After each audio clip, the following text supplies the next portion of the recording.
Si Job nagmay nadlokon sa Ginoo. Si Job igsoon nangalagad nga matinud-anon sa Ginoo. Si Job igsoon mahinatagon sa Ginoo, pero nagantos siya. Gikuha ang tanan niyang kabtangan, nangamatay ang anak. Gitungo pa siya sa iyang asawa igsoon. Gisulayan si Job. Nakabaton siya hubag-hubag gikan sa ulo hangtod sa lapalapa. Pero nagbinuotan man ta siya. Naglakaw man ta siya sa kamatuoran. Pagsulay na. Mao nay pagsulay, mao nay tinuod nga pagsulay igsoon. Nganuman, nangalagad siya sa Ginoo, wala siya gibuhat nga daotan, but still na siya nasinati nga kasakit. Nag-struggle siya. Na siya cross nga gipas-an nga bugat kayo pagsulay na kay normally ingon si Jesus. Kinsa katong gustong musunod kanako, magpasan sa iyang cross matag adlaw. Unsa may imong cross karon, imong asawa, imong bana, imong pamilya, imong utang nga dako kaayo. Nga nangalagad man ta ka matinud-anon sa Ginoo pero naa na pagtungod kay pagsulay na. Ug matod pa sa balaang kasulatan pero bulahan ta. Bulahan ta kung nakasinati tag pagsulay. Bulahan ta kung nakasinati tag mga paglutos, mga unos, mga hagit sa kinabuhi, sa dihang nangalagad ta sa Ginoo, sa dihang nagsunod ta sa Ginoo nga matinud-anon, sa dihang nagsubay ta sa o kabubuton sa Ginoo. Nya naata karon sa unos, nata sa mga pagsulay. Unsa ingon sa balaang kasulatan, bulahan ta. Again, maunay pagsulay.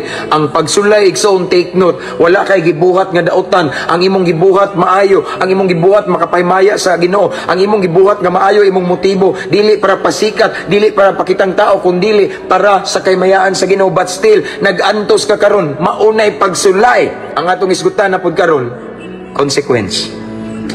Galatia City. Ang Ginoo igsoon dili nato siya mailad.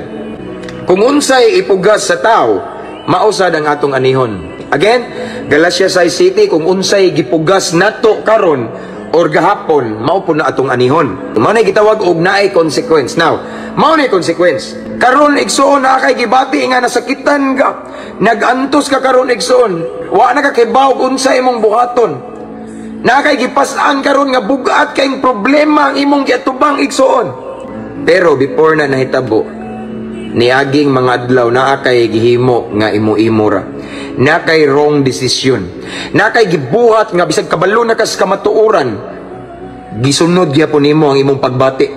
Nakay gibuhat nga wala nakapaymaya sa Ginoo. Nakay action, nakay gihimo nga desisyon nga wala ning sibo sa pulong sa Ginoo.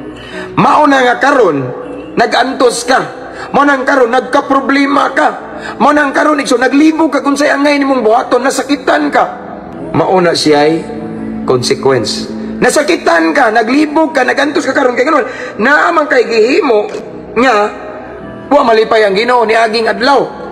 Nagpugas kag dautan, nagpugas kag butang nga wa nay maya ang Ginoo. Karon ning ani lang ka sa imong gipugas, ning ani pug kag kadautan, walay magpugas mga igsoon og dautan nga moani og maayo.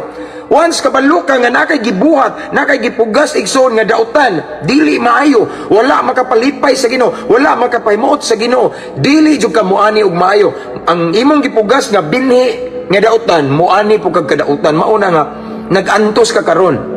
Ayaw pagtuo nga kanang imong giantos karon, pagsulay na sayop ang imong pagtuo. Kung nagtuo ka igsoon nga ang imong nasinati karon, gisulayan ko, pagsulay ni Lord tabangin, no. Dili na siya trials, tinuyuan na nimo, consequence na nimo. Kaya naman niaging adlaw na kay gihimo nga wa malipay ang Ginoo. Nagbuot-buot ka og himog desisyon, wa ka nag-agad sa Ginoo. Ang imong plano maayo kayo, yes maayo kayo, pero unsa man ang maayo kung supak pod sa kabubuton sa Ginoo. Mao na nga naay gitawag og consequence. Nagsuffer ka karon, nagantos ka karon igsoon, naa ka karon sa dagkong unos, dagkong problema nga naman in the first place tungod kay naa kay gibuhat gahapon or niaging adlaw nga nakapasuko sa Ginoo or wala nakapalipay sa Ginoo. Mao na nga ang imong giantos karon dili na pagsulay kun dili consequence na.